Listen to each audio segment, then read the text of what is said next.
Si yo te pregunto cuáles son esos sonidos que describen, por ejemplo, tu infancia, que te transportan a tu niñez, ¿en cuáles piensas?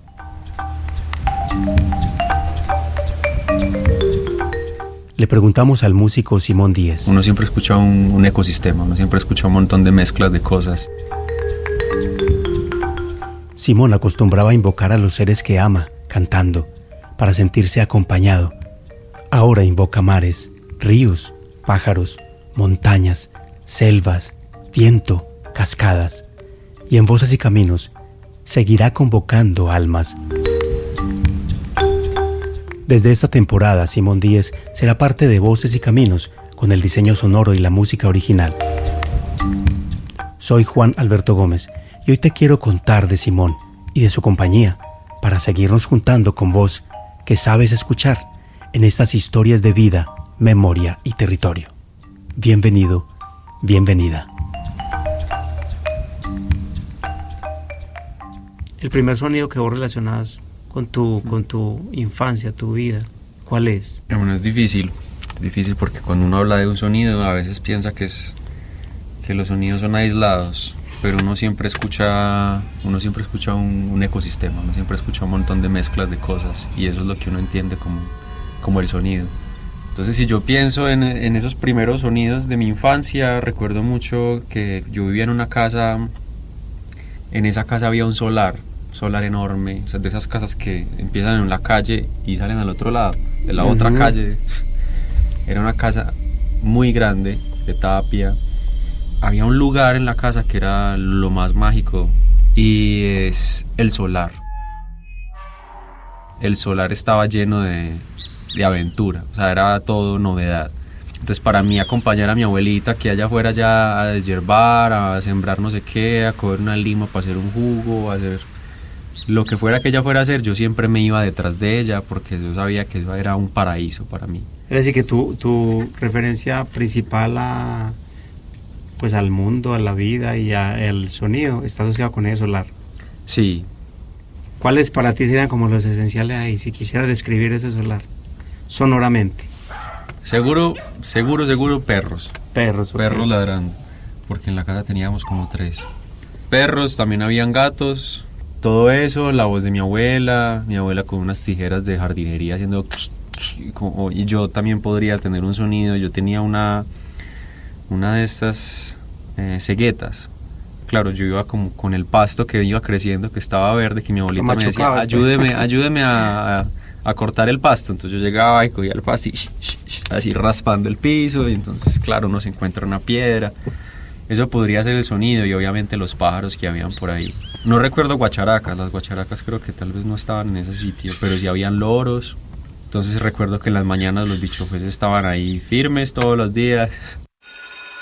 Mi casa lindaba con el ITM de Boston. Ese ITM de Boston era un colegio antes, se llama el Colegio San José de la Salle. Ajá. Yo recuerdo mucho que el himno del colegio me gustaba mucho escuchar el himno del colegio.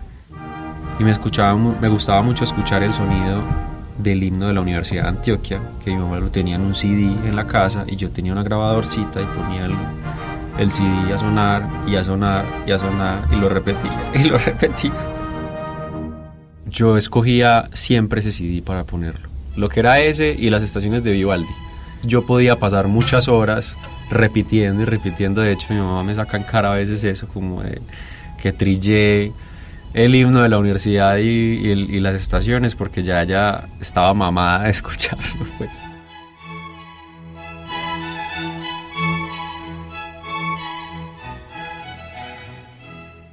Mi abuela es maestra en danzas, en artes, y ella era profe de la EPA.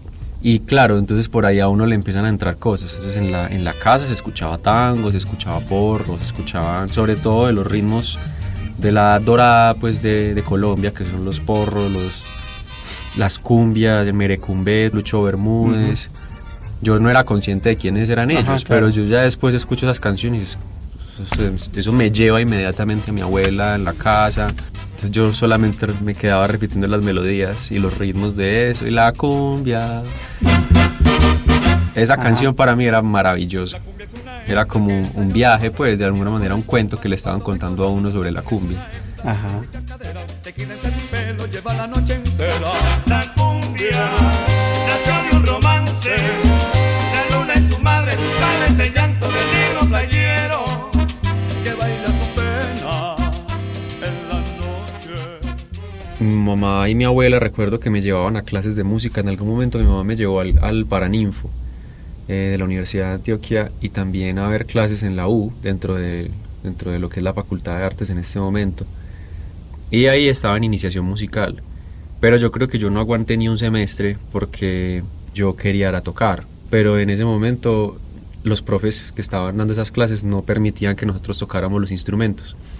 Entonces, digamos, las clases estaban enfocadas a uno escuchar a un profesor hablar y a que se aprendiera las notas musicales y no sé qué, antes de poderse relacionar con el sonido como tal. Yo creo que uno de niño debería poder explorar cada una de todas las cosas que tiene que ver con el conocimiento desde la experimentación.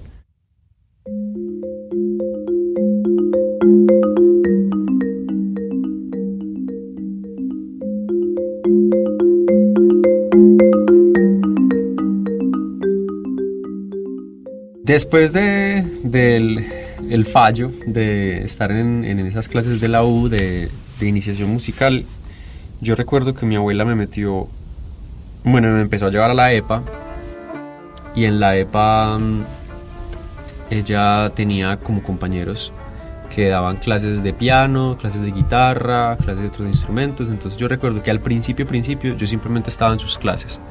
Entonces habían otras personas que estaban tocando instrumentos para poder hacer la clase, mientras otras personas danzaban.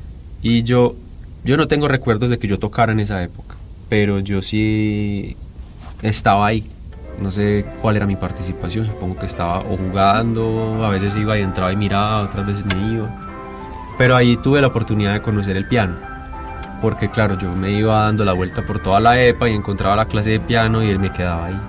Y me quedaba ahí mirando desde la puerta, y ya después cuando sabían los profes quién era yo, porque era como el nieto de la profe de danza, entonces me dejaban entrar, me dejaron tocar, después de ahí me inscribieron a clases de piano.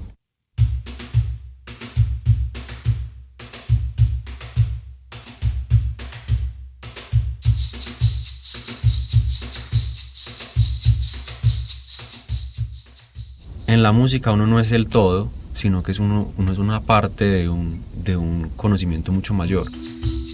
Señores, traigo un escudo pa' mi tambor.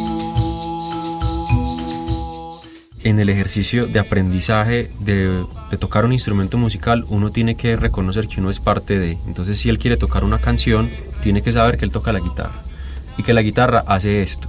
Pero la guitarra se complementa con la batería y se complementa con el bajo y se hace parte de lo que hace la voz. A veces le va a dar la melodía a la voz, otras veces no. Y entonces cuando uno empieza a hacer ejercicio de venga, es que yo soy parte de, uno se da cuenta de que la música es realmente eso, es compartir.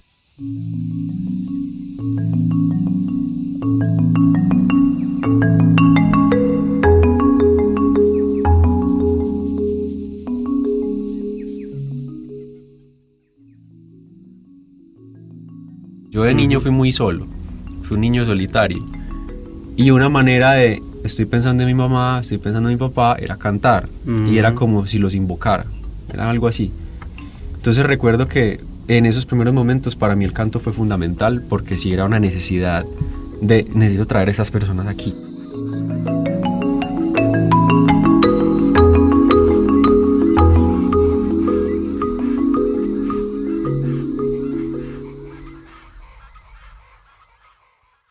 Después de pasar por unos años académicos pues como muy rígidos de educación formal, yo rechacé la composición durante mucho tiempo porque pensé que eso era una cosa que solamente se le debería permitir a la gente que fuera elegida, pues como no, se tiene que tener el don de la composición, y yo sentía que yo ya no tenía creatividad para eso.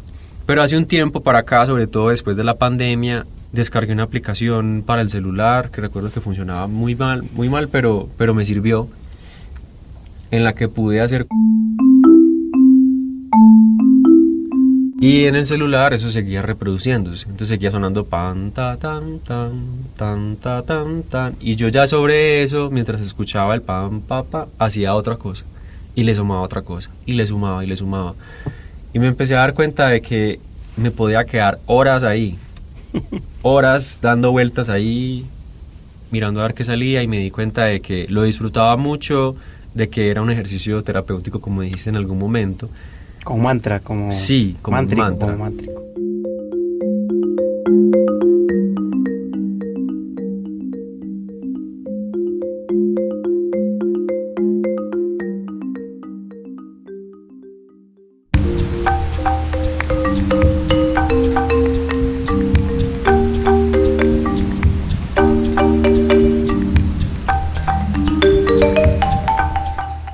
Uno siempre piensa que las historias vienen de la mano de la voz.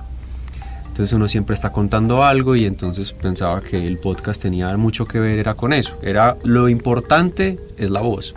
Y claro, hay unos en los que sí, pero hay otro tipo de podcast en los que es fundamental ese ejercicio que hay como de recreación sonora, en la que uno realmente se transporta a ese espacio, porque es muy sugestivo todo. Y eso hace que la realidad que se está contando, pues como que cobre sentido.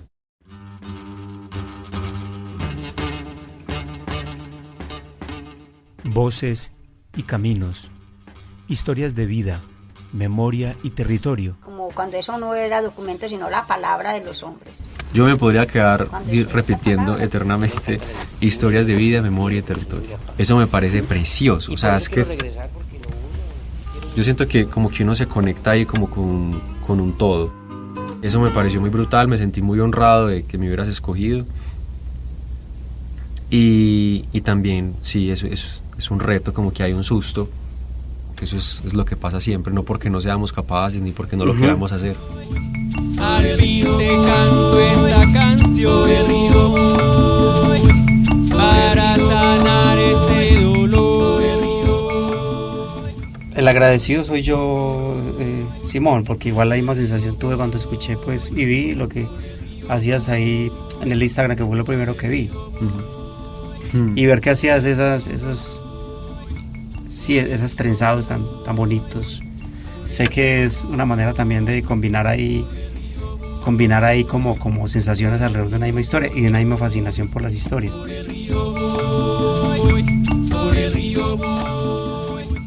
Entonces, hermano, ya antes muy contento de poder explorar eso. Seguramente hay unos que nos retarán. Es como que es una gran posibilidad de fortalecer, pues, o de darle mucho poder a algo que uno está compartiendo, pues. Entonces, como que también hay una finalidad detrás de todo, y es que uno siempre termina como creciendo un montón con lo que uno hace.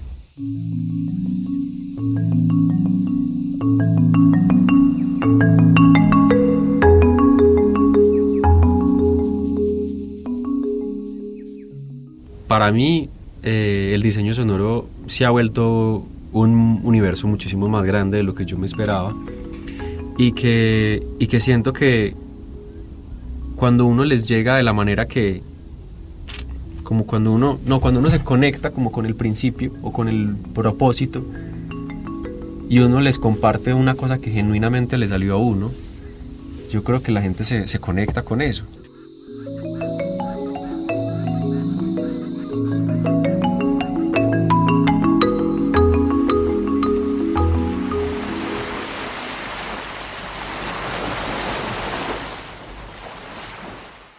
Y para conectarnos con Voces y Caminos y con Simón, ¿qué mejor que el mar?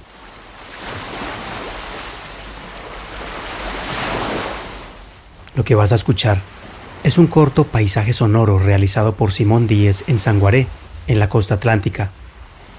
Es una especie de provocación de lo que luego será un podcast completo sobre esta reserva natural de la sociedad civil de 598 hectáreas, de las cuales el 60% están destinadas a la conservación y que incluyen ecosistemas de bosque seco tropical, humedales de agua dulce y sabanas naturales, conectados con manglares, lagunas costeras y praderas marinas.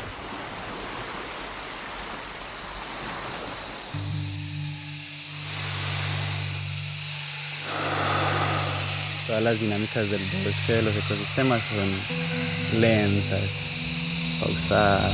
Esté en un lugar que está sostenido por un ecosistema único de ese lugar. Creo que implica mucho también estar conectado y escuchar y ver mucho y estar abierto a ser transformado por el lugar. No puedo ignorar que estamos haciendo esta actividad turística en un bosque seco, bosque seco, bosque seco. En mi vida quiero dejar una huella positiva. ¿Cómo hacer que a la gente le haga sentido esto que me mueve tanto? La conservación no tiene sentido sin incluir la parte económica, la parte social y la parte cultural.